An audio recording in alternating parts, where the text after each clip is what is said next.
Bonjour, je suis Aimé Koné, responsable marketing au cabinet AMP. Dans cette vidéo, je vais vous présenter deux idées de business à fort potentiel de rentabilité en Afrique. Alors, le premier projet dont je vais vous parler est le projet de l'élevage. Alors, comment je suis arrivé à cette conclusion que c'est un projet à fort potentiel? J'étais en coaching avec un de nos clients et ce client-là m'a dit qu'il voulait investir dans l'élevage et il voulait mettre sur le marché des pondeuses chez des poulets de chair. Le petit souci, c'est que la plupart des personnes qui vendent des poulets de chair font pratiquement la même chose. Ce n'est pas mauvais en soi, mais le problème c'est que s'il vient sur le marché de cette manière, il va se retrouver à partager les parts de marché avec ses concurrents qui sont déjà sur le marché. Il aura des ventes, mais il n'aura pas de très grosses marges. Il ne va pas vraiment être une entreprise à fort potentiel. Il ne va pas avoir une grande croissance, une grande visibilité. Donc voici ce que j'ai fait. Je suis allé sur internet, j'ai tapé simplement race de poulet et je me suis rendu compte qu'il y a plus de 100 races de poulets qui existent au monde. 100 races de poulets, ça veut dire qu'il y a des poulets qui sont différents les uns des autres. C'est pratiquement la même chose quand vous prenez un poulet de chair et puis les pondeuses. Au début, il n'y avait pas les pondeuses, il n'y avait pas les poulets de chair. Voilà, on n'a pas commencé avec ça. On a commencé avec ce que les gens appellent les poulets africains. C'est par la suite que les poulets de chair sont arrivés, les pondeuses sont arrivées, tout ça. Donc ça, ce sont des personnes qui ont décidé d'importer. Ceux qui ont décidé d'importer ça au début sont fait de l'argent pendant un bon moment jusqu'à ce que les autres commencent à copier. Et ça, c'est clair. Lorsque vous mettez un produit sur le marché, à l'avenir, les gens vont vous copier. Il n'y a rien à faire. Mais lorsque vous venez sur le marché déjà vous-même avec votre propre différenciation, vous avez plus de chances d'avoir un canal ou encore d'avoir beaucoup plus de marché et puis de pouvoir écouler facilement vos produits. Donc l'idée, c'était de pouvoir trouver parmi ces races de poulets qui existent là, de haches de marché et de sélectionner ce qui pourrait aider les gens ici en Côte d'Ivoire. Lui, il est en Côte d'Ivoire et les faire venir bien sûr. Je me suis rendu compte qu'il y a des poulets qui vont jusqu'à 7 kilos. Donc c'est ce qu'il faut faire. Vous allez remarquer que par exemple, dans le choix des poulets pour le client cherche toujours ce qui est meilleur pour lui. En faisant venir votre race de poulet, il faudra regarder mais qu'est-ce que les clients ils veulent concrètement en fonction des races de poulets dont j'ai le choix. Par exemple, si vous prenez les pondeuses, vous allez vous rendre compte que les pondeuses sont plus adaptées aux soupes. Si vous faites de la grillade avec les poulets, vous allez voir que c'est très difficile à manger. Et les poulets de chair sont plus adaptés aux grillades. Si vous faites par exemple des soupes avec des poulets de chair, vous allez rendre compte que la chair devient molle et elle commence à écraser pratiquement dans la soupe. Donc c'est ce que ce client doit faire. Et dans mes recherches, je me suis rendu compte qu'il y a des vaches, toujours dans le domaine de l'élevage, il y a des vaches qui sont destinées simplement à produire du lait. Il y a des vaches qui sont destinées simplement à produire de la viande. En analysant davantage les opportunités dans le domaine de l'élevage, vous vous rendez compte que vous avez encore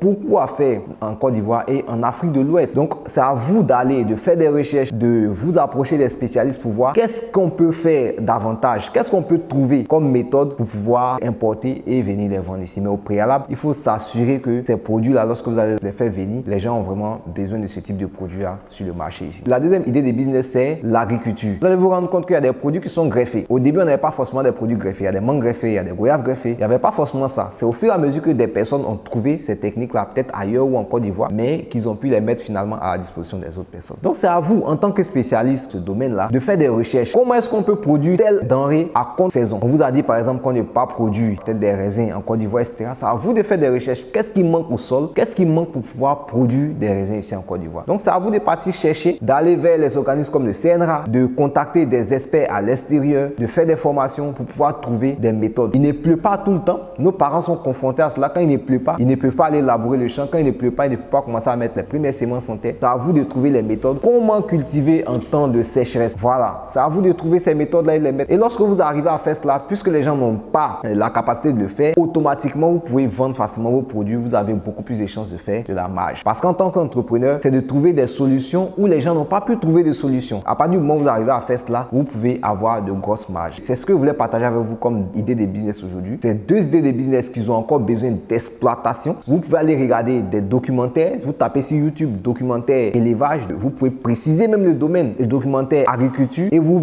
allez dans les différents réglages pour dire, vous pouvez voir le nombre de minutes au-delà de 20 minutes. Là, vous avez un documentaire un peu plus complet. Vous pouvez trouver des spécialistes, les contacter par mail. Ils vont vous répondre et vous pourrez avoir encore beaucoup plus d'idées. Mais n'oubliez pas au préalable, il faut s'assurer que la technique que vous allez importer est une technique dont les gens ont vraiment besoin ici, dans votre pays ou encore en Côte d'Ivoire si vous êtes en Côte d'Ivoire. Donc je termine en disant à ceux qui nous regardent pour la première fois, si vous voulez avoir des idées de business, si vous voulez avoir cette capacité à détecter des idées de business rares et des idées de business rentables, je vous invite à télécharger notre livre Les 2 clés universelles pour réussir en entrepreneuriat. Vous trouverez le lien au-dessus ou en dessous de cette vidéo. Vous pourrez également recevoir toutes nos ressources gratuites, les vidéos, des livres comme Stratégie pour augmenter vos ventes ou encore comment réduire de 70% vos charges d'entreprise, etc. On vous les enverra gratuitement dans votre boîte mail. Il suffit simplement de nous dire l'adresse à laquelle on doit vous l'envoyer. Donc, je vous dis à bientôt pour une prochaine vidéo. Au revoir.